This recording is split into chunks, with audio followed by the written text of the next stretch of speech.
Salut les mobeurs, à 4h30 du matin, c'est parti pour la course du Grand Ride. Donc là, il me reste 600 km. Le GPS m'annonce 9h55 pour l'arrivée. Donc un petit peu de route, mais allez, on y va. Allez, fire!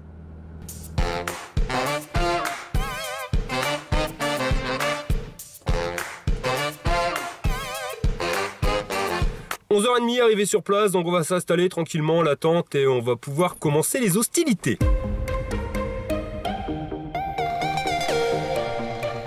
Allez, c'est parti pour la première course, donc qui va se réaliser sous la pluie. Il aura plu quasiment toute la fin d'après-midi.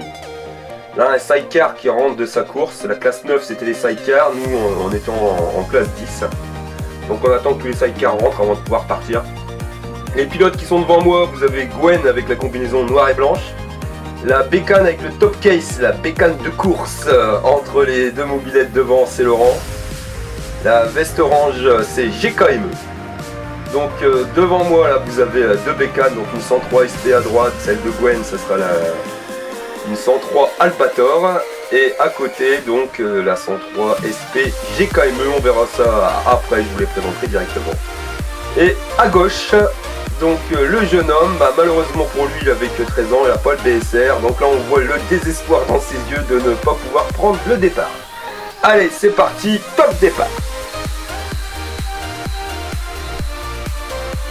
Vous avez dû vous apercevoir que j'ai pris la RCX, la Buck Teddy's, tout simplement parce que la veille sur les essais routiers tout simplement de la SPX que j'avais préparé pour l'occasion, le moteur s'est cassé, enfin il s'est pas cassé complètement, mais il y a un roulement du bas moteur qui a explosé.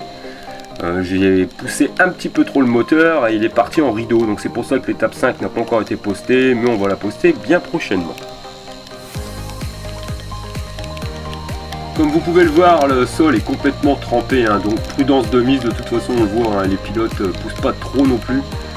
Demain ça sera sec, ça tournera nettement mieux. Concernant la vue sur le casque, donc la caméra sur le casque, ça sera la seule course où vous aurez la caméra sur le casque, parce que sur la course 2, on m'a interdit de mettre la caméra au casque, donc j'étais passé à l'as sur la première course, mais sur la deuxième course c'est pas passé. On m'a annoncé qu'il était interdit de mettre une caméra sur un casque. Donc heureusement, le matin j'avais installé une caméra sur la fourche. Et donc j'ai retiré la caméra du casque. Malheureusement sur la deuxième course il n'y aura pas de vue parce que c'était une caméra d'action. Et la caméra d'action ça marche très bien quand on la tient à la main, mais dès que vous la posez sur une pièce en mouvement, comme il n'y a pas l'anti, je sais pas l'anti-patinage mais l'anti-mouvement, c'est parti en cacahuète et c'est vraiment flou. Donc je vous montrerai directement la course 3 qui a été tournée avec la caméra qui filme actuellement.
Mon pote GKME qui est juste devant, donc lui il tourne avec un kit 70cc, donc qui permet d'avoir plus de couple. C'est pour ça, regardez sa couronne à l'arrière, c'est une couronne qui est une 48 dents, donc une couronne qui est plus petite et qui va être contrée donc justement avec le couple du 70cc. Donc en termes de, on va dire, de peps au démarrage, on va le voir, moi mon kit 50 Airsal va donner un petit peu plus, va développer, on va dire, plus de vitesse. Vous voyez, il va accélérer plus que lui, mais lui, dès qu'il va rentrer dans ses tours, bah automatiquement il va m'en redoubler et youp, terminé, au revoir. Salut GKME. Donc c'est pas grave, hein, je vais revenir l'année prochaine mon pote, et la XR que j'avais, je vais pouvoir m'en servir et je vais la préparer pour l'occasion.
De retour au stand, donc avec Laurent qui se trouve juste devant moi là sur sa bécane. Donc je vais positionner ma bécane sous les tonnelles pour éviter les problèmes avec l'humidité. Déjà que l'humidité du sol va être un problème, mais la tonnelle c'est pas mal, ça évite qu'il pleuve dessus. Là avec la Dream 50, c'est Jérémy. Donc toutes les bécanes que vous voyez là, je vous ferai une vidéo à part, vous les présentant, donc on va tous vous les présenter, mais ça sera vraiment sur une vidéo à part, sinon ça aurait fait une vidéo qui aurait duré 45 minutes. Donc je la poste très prochainement.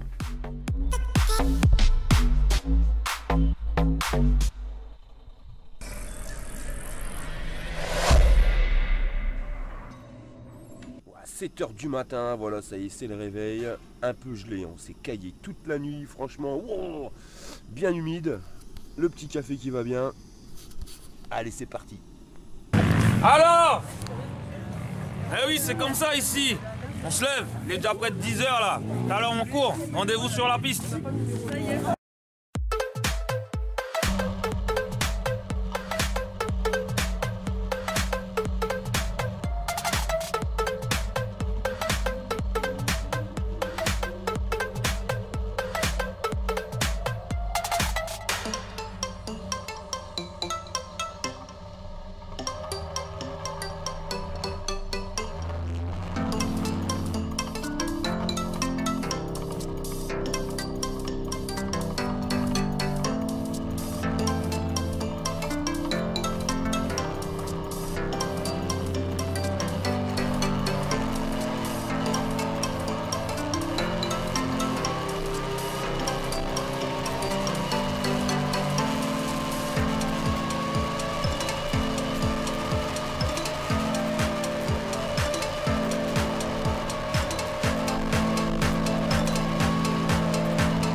Comme vous allez pouvoir le voir, sur le premier tour, la Black Ladies elle a tourné parfaitement. Ça ne sera pas réellement le cas du deuxième tour.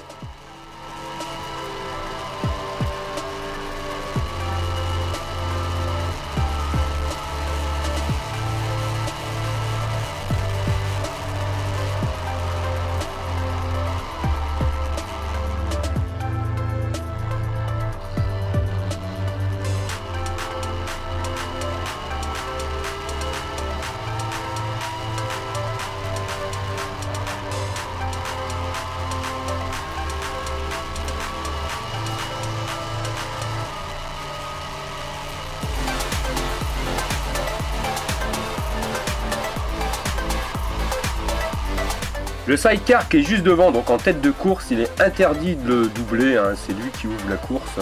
Donc par mesure de sécurité, pour les cyclos, il est interdit de le doubler.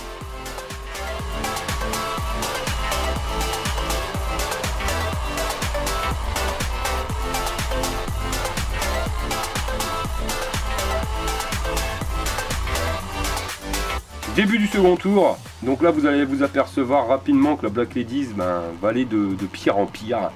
Tout simplement à cause des étriers de frein arrière, surtout des garnitures qui vont rester collées sur la roue arrière. Et à chaque freinage que je vais effectuer, elle va freiner de plus en plus pour freiner complètement jusqu'à la fin. Je vais finir la course, mais difficilement.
Alors pour l'instant tout se passait bien, ça va être sur ce freinage là où je vais commencer à avoir les ennuis.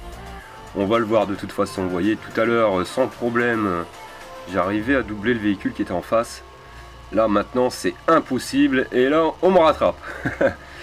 Et vous allez voir qu'au fur et à mesure de chaque zone de freinage, ça va être de pire en pire, j'aurai de moins en moins d'accélération. Enfin le moteur va lui monte dans les tours mais difficilement, hein, c'est pas évident. Avec les étriers qui restent collés, je dis bien qu'ils restent collés, hein, parce que quand je suis arrivé, ça aurait pu être des fois le système de mâchoire où ça reste bloqué, mais non, vraiment, je l'ai repoussé à fond à la main, et c'était vraiment les garnitures qui étaient restées collées donc sur la roue, et ça s'est débloqué tout seul, d'ailleurs, quand la roue a refroidi, sans problème, ça retournait nickel. Donc à prévoir les freins à disque pour l'année prochaine.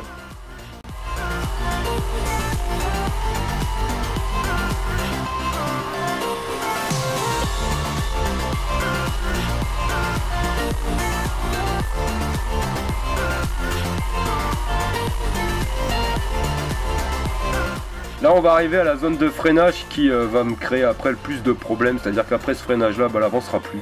Sur votre droite je vous laisse regarder dans le virage, il y a un sidecar qui a tapé les ballots de paille.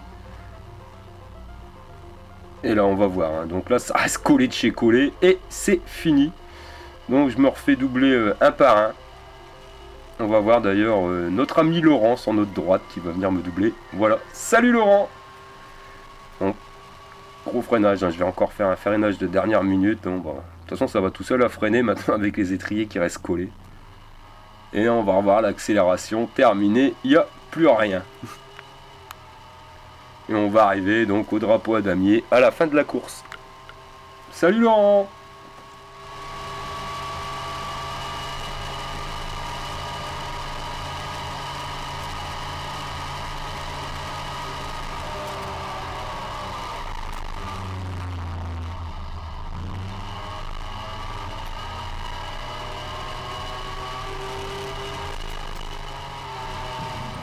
Bon bah pour la dernière c'est pas de bol, l'étrier de frein qui a bloqué à l'arrière pour le dernier tour. C'est dommage. Ça va mon pote? Alors, comment t'as trouvé? J'ai quand même eux. Ouais, c'est moi. Wow. Il y a encore un pote là. Chaud. Il pilote aussi une GKME. Chaud. Impec. Yes. Restez connectés comme d'hab. Tu es passionné de deux roues? Tu veux participer à un rassemblement ou tout simplement partager un bon plan? Rejoins-nous sur Facebook, le Mobber.